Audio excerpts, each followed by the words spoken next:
kita boleh merencanakan, kita boleh berharap, tapi tetap harus berkeyakinan bahwa semuanya itu ada di dalam kehendak Allah. Kita juga oleh Allah Subhanahu wa Ta'ala diberikan gambaran kisah Nabi Nuh alaihi salam. Bagaimana perjuangan Nabi Nuh sampai Allah Subhanahu wa Ta'ala secara khusus menurunkan surat Al-Quran diberi nama surat Nuh. Di ayat pertama itu dijelaskan, inna arsalna nuhan ila qaumihi an anzir qaumaka min qabli ayatiyahum adzabun adim. Kami mengutus Nuh kepada kaumnya sebelum Allah Subhanahu wa Ta'ala menurunkan azab. Para ulama itu menyebutkan bahwa Nuh itu rasul pertama. Dari mana? Ya dari ayat pertama surat Nuh, inna arsalna nuhan. Jadi rasul pertama itu Nabi Nuh alaihi salam. Bagaimana dakwah Nabi Nuh alaihi salam? Di surat itu dijelaskan, inni da'autu qaumi lailaw wa nahar. Kata Nabi Nuh itu, aku dakwah mengajak kaumku itu lailan wa nahar, malam hari dakwah, siang hari dakwah, dakwah tak berhenti. Tapi apa yang disampaikan Nabi Nuh alaihi salam di ayat itu? Falam tajidu min du'ai ila firara. Tidak ada yang mau mendengar dakwahku ila, kecuali mereka itu firara, lari menjauhi aku. Wa inni kullama da'autuhum litaghfira lahum. Dan ketika Nabi Nuh itu semakin semangat berdakwah, mengajak supaya mereka mendapat ampunan dari Allah, apa yang dilakukan oleh kaumnya? Ja'alu asabi'ahum fi adanihim. Mereka menjadikan jari-jarinya itu di telinganya. Jadi sampai menutup telinga saking enggak mau mendengar dakwah Nabi Nuh alaihissalam. Wastaghshaw siyabahum.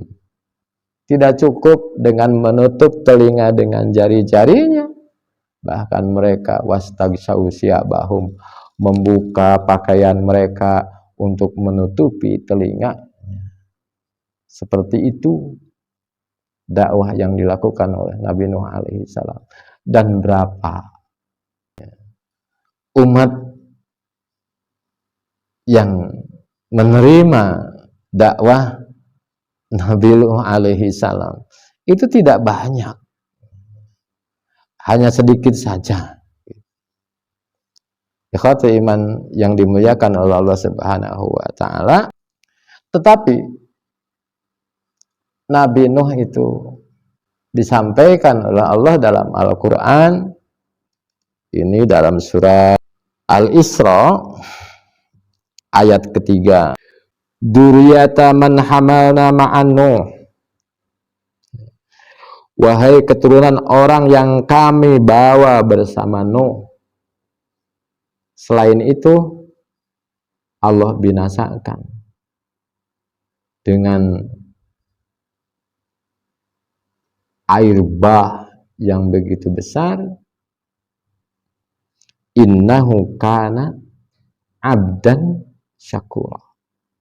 Nabi Nuh itu oleh Allah disebutkan sesungguhnya dia adalah hamba Allah yang banyak bersyukur. Sebagaimana dijelaskan di awal, makna syukur itu adalah sarful abdi, seorang hamba menggunakan ma'an amallah alaih, nikmat yang diberikan Allah kepadanya, libtigha'a mardatil mun'im, sesuai dengan yang diridhoi oleh Allah. Kita diberi umur, gunakan umur usia ini dengan berbuat yang diridhoi oleh Allah. Jangan sia-siakan kesempatan ini. Gunakan nikmat apa saja yang Allah berikan kepada kita, libtigha'a mardatil mun'im, sesuai dengan yang diinginkan pemberi nikmat itu. Dan orang yang bersyukur akhir hidupnya seperti apa, Allah sudah berikan contohnya. Orang yang kufur, bagaimana akhir kehidupannya, Allah sudah berikan contoh-contohnya. Itu saja yang bisa disampaikan pada kesempatan kali ini. Mudah-mudahan ada guna manfaatnya. Semoga Allah Subhanahu wa Ta'ala senantiasa memberi kepada kita kekuatan untuk melaksanakan ketaatan.